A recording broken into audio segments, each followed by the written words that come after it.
اعوذ باللہ من الشیطان الرجیم بسم اللہ الرحمن الرحیم۔ میں آپ سے یہ عرض کر چکا تھا کہ اس سورہ مبارکہ میں اس کا جو اصل عمود ہے وہ ہے التذکیر بایام اللہ، اور اس کا بہت بڑا حصہ جو ہے وہ انباء الرسل پر مشتمل ہے۔ اس اصطلاح کو میں چاہتا ہوں کہ آپ سمجھ لیں۔ قرآن حکیم میں نبیوں کا ذکر آتا ہے تو اس کا عام انداز کچھ اور ہوتا ہے، ان کے ذاتی محاسن، ان کی سیرت کے اچھے پہلو نمایاں کرنا، ان کی شخصیتوں کی، ان کا تقوی، ان کا مقام، ان کا استقامت۔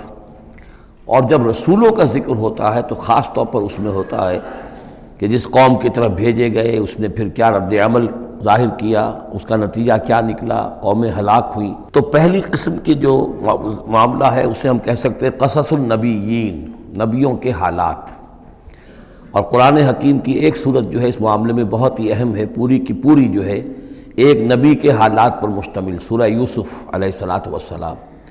اس میں ایسی کوئی بات نہیں آ رہی کہ حضرت یوسف نے کہا ہو کہ مجھے مانو، نہیں مانو گے تو تم پر عذاب آئے گا، اور پھر عذاب آیا ہو اور قوم کو ہلاک کر دیا ہو، کوئی ایسی بات نہیں۔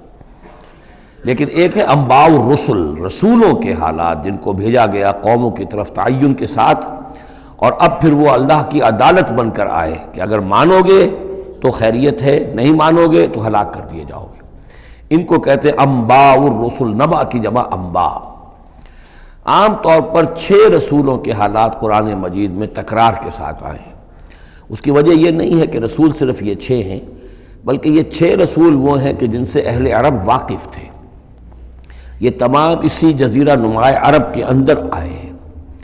جزیرہ نما عرب کا نقشہ اپنے ذہن میں لے آئیے کہ جو پیننسولا ہے، عربین پیننسولا، نیچے سے چوڑا ہے، یمن سے لے کر حضر موت وغیرہ کی طرف بہت چوڑائی ہے، لیکن پھر یہ شمال کی طرف دونوں طرف سے، مشرق سے بھی شمال مغرب کی طرف جا رہی ہے، یہ خلیج فارس یا خلیج عربی جو بھی آپ اسے کہیں، پرشین گلف۔ اور ادھر یہ جو جا رہا ہے ریڈ سی، یہ ریڈ سی جو ہے اوپر جا کر پھر 2 کھاڑیوں میں تقسیم ہو جاتا ہے، ایک خلیج سویس ہے اور ایک خلیج عقبہ ہے۔ اگر آپ اس کو، یہ جو جا رہی ہے پرشین گلف اور ادھر سے جو گلف آف عقبہ ہے، ان کو اگر سیدھی لائن کھینچ دیں تو یہ اوپر جا کر مل جاتی ہے ایک جگہ پر۔ یہ کوہستانی علاقہ ہے، کردستان، آج اسے ہم کردستان کے نام سے جانتے ہیں۔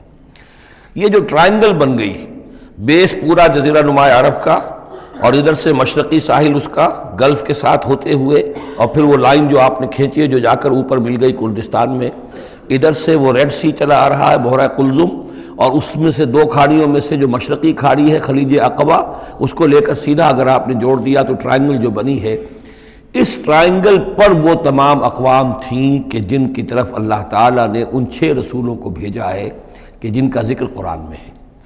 اس کی وجہ یہ ہے کہ جزیرہ نما عرب تو جزیرہ نما کہلاتا ہی ہے، لیکن اس کے اوپر بھی اس ٹرائنگل کے اندر جو 2 ملک آتے ہیں ان میں سے ایک کا نام عراق ہے، ایک کا عرب، ایک کا شام ہے، لیکن اصل میں یہ بھی ملک عرب ہی کے حصے ہیں، عراق عرب، شام عرب اور الجزیرہ، یہ جزیرہ کہلاتا ہے، جزیرہ نما جو نیچے ہے، اور پھر عراق عرب مشرق میں، شام عرب۔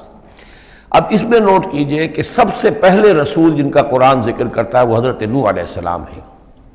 اندازہ یہ ہے، واللہ عالم، ان چیزوں کو یقین کے ساتھ نہیں کہہ سکتے، کہ یہ حضرت آدم کے تقریباً 2000 سال بعد ہیں۔ اور یہ جو ٹرائنگل کا ایپیکس ہے، اوپر کا قلعہ، یہاں یہ قوم آباد تھی جہاں حضرت نوح علیہ السلام بھیجے گئے۔ اس وقت تک نسل انسانی صرف یہی تھی، اور پوری دنیا میں کبھی نسل انسانی پھیلی نہیں تھی۔ اس علاقے میں حضرت نوح علیہ السلام کی قوم تھی، یا پوری نسل انسانی تھی، وہاں حضرت نوح علیہ السلام بھیجے گئے، وہیں وہ عذاب آیا۔ اسی پر اوپر چل کر جو ہے وہ پہاڑی بھی ہے، ارارات کی پہاڑی جو ہے، جو کوہ جودی، جس پر کہ جا کر ان کی کشتی ٹکی ہے۔ جب پوری قوم ان کی ختم کر دی گئی، حضرت نوح علیہ السلام کی دعوت پر وہ ایمان نہیں لائے اور پوری کی پوری قوم کو ہلاک کر دیا گیا، صرف چند لوگ بچے، تو اب ان کے 3 بیٹوں سے نسل انسانی چلی۔ ایک بیٹا جو سام ہے وہ جنوب کی طرف اتر گیا، عراق کی طرف، یہ حضرت سام کی نسل کی اب یہ گویا کہ یہ مرکز بن گیا، اور اسی سے سامی قومیں وجود میں آئیں۔ ان سامی قوموں ہی میں سے ایک قوم عاد ہے کہ جو جزیرہ نما عرب کے بالکل جنوب میں چلا گیا، جو اس وقت بڑا سخت ریگستان ہے، بہت ہی یعنی انتہائی خوفناک قسم کا ریگستان. لیکن اس زمانے میں یہ بڑا سرسبز و شاداب علاقہ تھا. یہاں قوم عاد آباد تھی، ان کی طرف حضرت ہود بھیجے گئے. حضرت ہود کی دعوت کو اس قوم نے رد کیا تو یہ بھی ہلاک کر دی گئی. ان کے بچے کچے لوگ اور حضرت ہود جو ہے پھر وہاں سے نقل مکانی کر کے اس ٹرائنگل کا جو مغربی جو سائڈ ہے اس کے ساتھ ساتھ ہو کر سمود کا علاقہ جو ہے وہ جزیرہ نماء عرب کا شمال مغربی گوشہ ہے، خلیج عقبہ سے نیچے اور مغربی ساحل کے ساتھ ساتھ یہ سمود کا علاقہ ہے. یہاں حضرت صالح علیہ السلام بھیجے گئے اور ان کی قوم بھی پھر ہلاک ہوئی. ان کے مسکن اب بھی موجود ہیں، پہاڑوں کے اندر کھدے ہوئے ان کے جو محل تھے، بڑے بڑے ہال، وہ آج بھی موجود ہیں. میں خود بھی ان کو دیکھ کر آیا ہوں.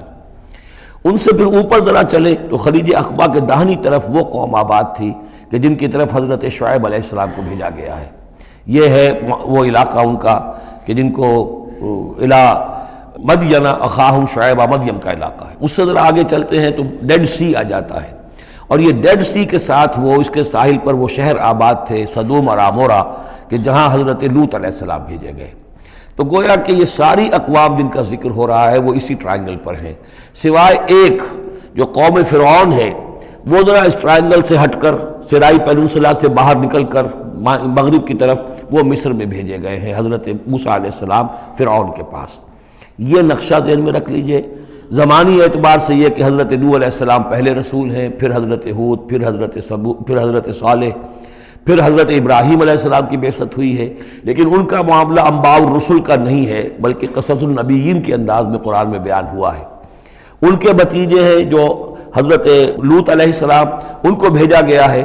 یہ جو عمورہ اور صدوم کی بستیاں تھیں انہی کے ایک بیٹے تھے مدین جن کی اولاد میں حضرت شعیب کی بعثت ہوئی ہے. انہی کے بیٹے حضرت اسماعیل تھے جن کو آباد کیا ہے حجاز میں، اور حجاز میں حضور صلی اللہ علیہ وسلم کی بعثت ہوئی ہے. انہی کے بیٹے حضرت اسحاق تھے جن کو آباد کیا فلسطین میں. ان کے بیٹے حضرت یعقوب تھے جن سے بنی اسرائیل کی نسل چلی ہے. یہ سارا اپنا ذہن میں رکھیے. اب چلیے. صدق اللہ العظیم.